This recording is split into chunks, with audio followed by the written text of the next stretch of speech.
On this February 28th, thank you for taking time for CNN 10. I'm Carl Azuz.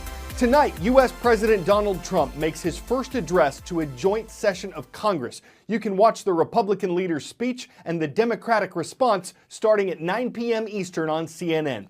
When we bring you some highlights tomorrow, we'll explain why a president's first speech like this is not technically a State of the Union address.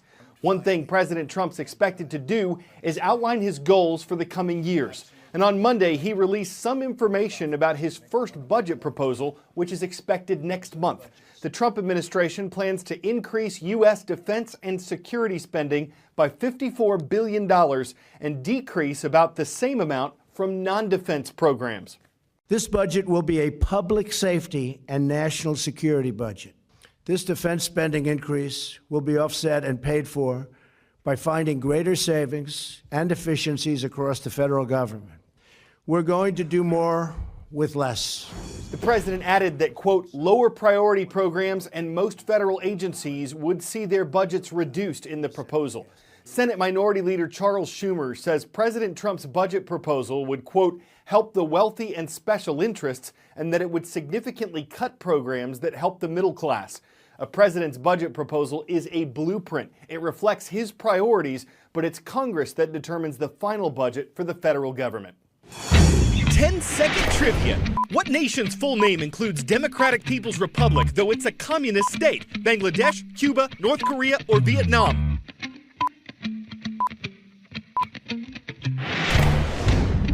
The DPRK, or Democratic People's Republic of Korea, is the full name of North Korea, a communist country.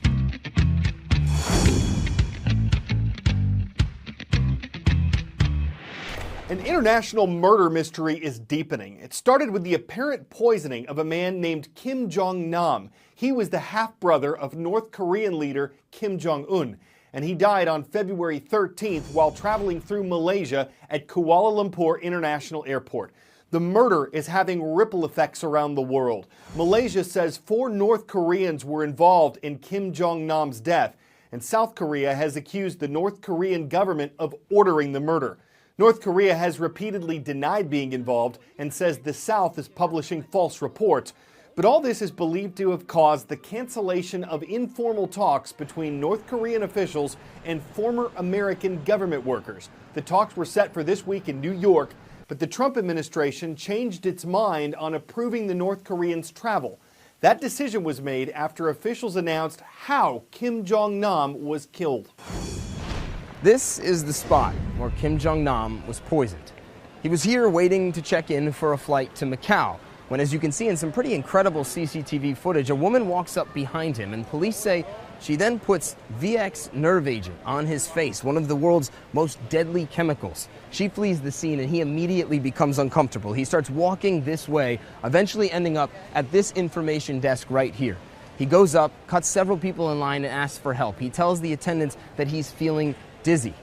And standing here, this is a really public place. It's big, it's open, and frankly, it's kind of bizarre to think that an alleged assassination of such a public figure could happen in a place like this.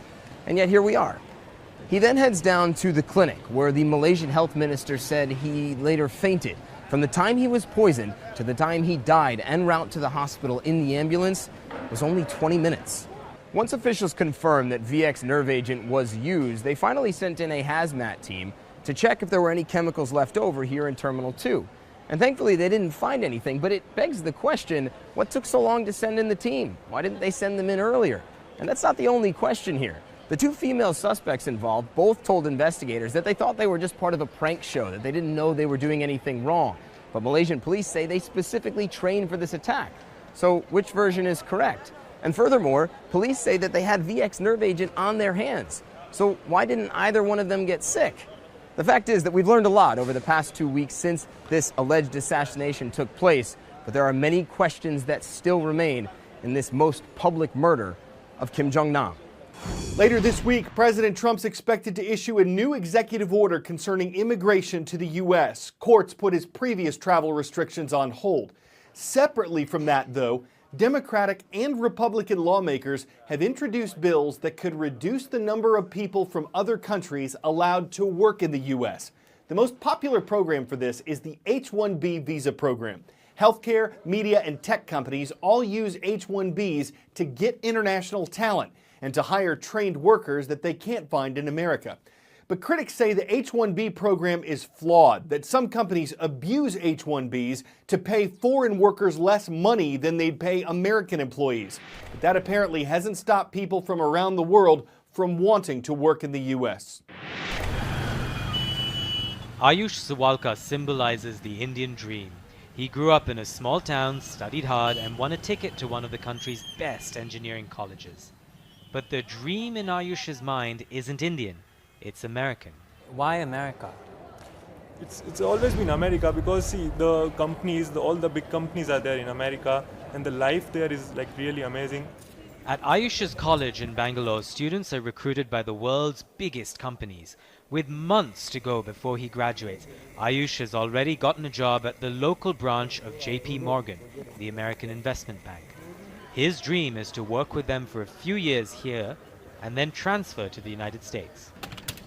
Every year, tens of thousands of Indians move to the United States on highly skilled work visas, and many of those workers tend to come from technology and engineering schools like this one here in Bangalore, in a city that is known as the heart of India's Silicon Valley. And when you speak to the students here, they'll tell you that they often enter these universities with an end goal in mind, and for a lot of them, that end goal is America. Congress is deliberating 3 separate bills aiming to curb immigrant work visas.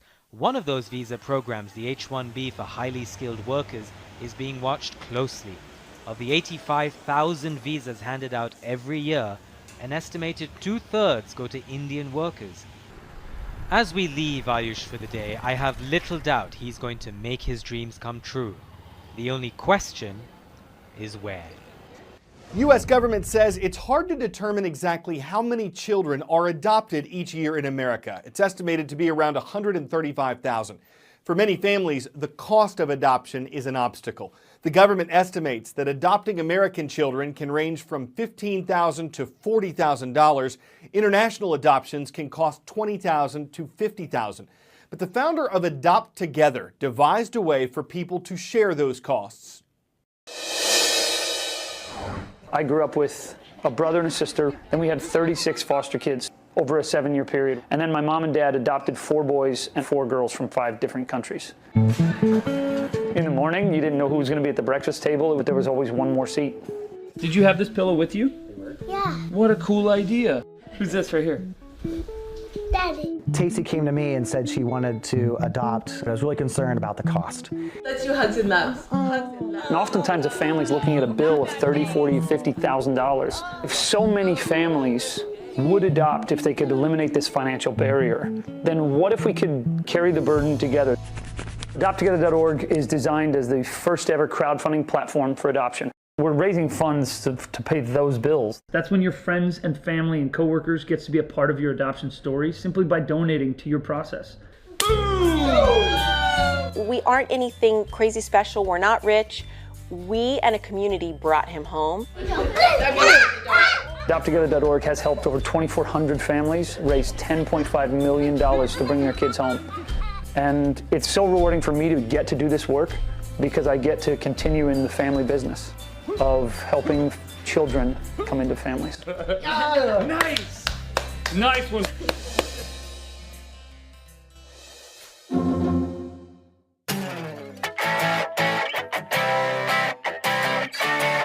Usually the words Chile and Ring of Fire are used when talking about earthquakes. This phenomenon was celestial. It's a solar eclipse when the moon passes between the Earth and the Sun. It was visible on Sunday in the southern hemisphere, countries like Chile. But scientists say a Ring of Fire eclipse is unique because the moon is too far away from the Earth to appear to cover the sun completely. So with its edges exposed, a ring of sunlight surrounds the moon. Johnny Cash would have fallen into that, and though it might not happen every February, it's still annular, which has a nice ring to it. It leaves some observers moony-eyed, and it makes for a saddle light-hearted ending to CNN 10. I'm Star Lazeus.